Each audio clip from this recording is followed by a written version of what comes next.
Hi friends, నేను మీ Satish Kumar. Welcome to MSK electrical world. ఈరోజు టాపిక్ వచ్చేసి టేబుల్ ఫ్యాన్ కానీ సీలింగ్ ఫ్యాన్ కానీ స్లోగా తిరిగితే మనం ఏం చేయాలనేది వీడియోలో చెప్పుకోబోతున్నాం అనమాట. అదేవిధంగా స్విచ్ ఆన్ చేసినప్పుడు ఫ్యాన్ అనేది వైబ్రేట్ అవుతుంది, కానీ ఫ్యాన్ అనేది తిరగదు.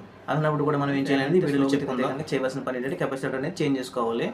కెపాసిటర్ చేంజ్ చేసినా కానీ మనకు ఫ్యాన్ అనేది స్లోగా తిరిగితే కనుక దానికి వచ్చిన కంట్రోలర్ రెగ్యులేటర్ చెక్ చేసుకోవాలి.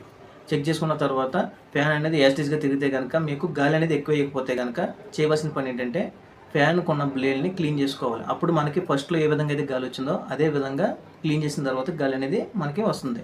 ఫ్యాను ఆన్ చేసేటప్పుడు వైబ్రేట్ ఎక్కువ వస్తుంది, అదేవిధంగా సౌండ్ కూడా వస్తుంది కదా. అలాంటినప్పుడు మనం చేయవలసిన పని ఏంటంటే బేరింగ్ అనేది చెక్ చేసుకోవాలి. బేరింగ్ కరెక్ట్గా లేకపోయినా మనకి వైబ్రేట్ అనేది ఎక్కువ వస్తుంది, అదేవిధంగా ఈ సౌండ్ అనేది కూడా వస్తుంది. ఎందుకు వస్తుందంటే ఫ్యాన్కి బేరింగ్కి మధ్యలో ఫ్రీనెస్ అనేది తగ్గిపోవడం వల్ల ఈ సౌండ్ అనేది ఎక్కువగా వస్తుంది. వైండింగ్ షాఫ్ట్కి బేరింగ్కి మధ్యలో ఫ్రీనెస్ అనేది ఎక్కువగా ఉండడం వల్ల మనకి ఈ వైండింగ్ అనేది